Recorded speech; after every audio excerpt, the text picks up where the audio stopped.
Well, hello again, everyone, and welcome to another episode of Holding History.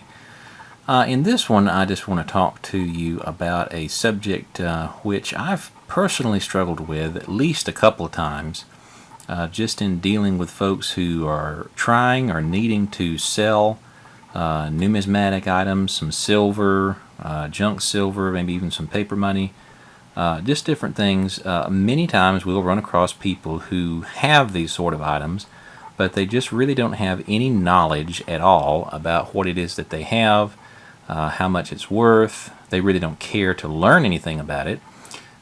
They just want to get rid of it and try to get as much money as they can for it.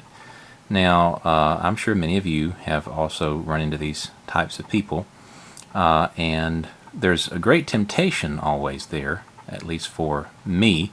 I'm willing to admit that, I may be tempted to try and get a good deal for these items, because if it's something that's interesting to me that I'm needing for my collection or wanting, it would be very tempting in that situation to try and get maybe a little too good of a deal just by taking advantage of someone's lack of knowledge or lack of interest in the subject. So I've seen certainly both sides of the argument on this. I've seen stories posted by a lot of people who, are bragging about the great deal that they got from this old lady who just didn't know what she had, and they paid her, $1.50 over spot for, or over face value for silver coins, or they paid her double face value for silver coins, or just people who just really didn't have any idea what their stuff was worth. They happened to come to someone first who was willing to take advantage of that, and it just didn't seem right. And then, of course, I've seen a lot of other people who, whenever someone does present that, they always come across with the attitude of, oh, you should pay them, full retail value of what it's worth. You should educate them on it, explain to them what they have, and that's the only honorable thing to do. Well, I propose, and what I've tried to follow, during the time that I've been collecting items like this, is, I think that it would be unfair, certainly, to pay face value for silver. The only time that you should, without a guilty conscience, pay face value for silver would be if you get it at a bank. If you have a friendly bank teller who holds it back for you when people bring it in, the bank doesn't want it, doesn't want to do anything with it, the tellers don't want it, don't want to do anything with it. Certainly at that point in time, if you have a relationship with someone who will allow you to pay face value at a bank, go for it.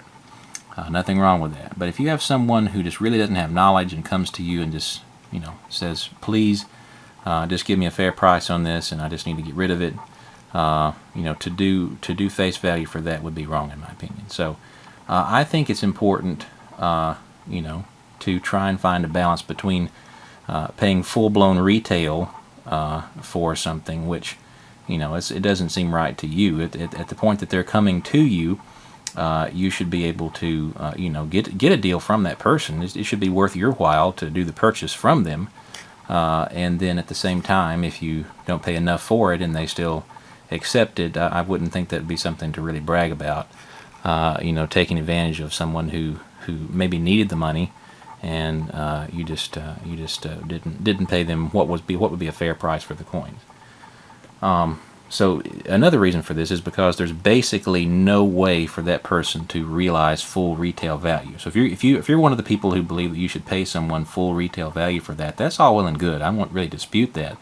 But think about the fact that there's basically no way for them to realize full retail value. If they go on eBay, they're going to have to deal with the fees.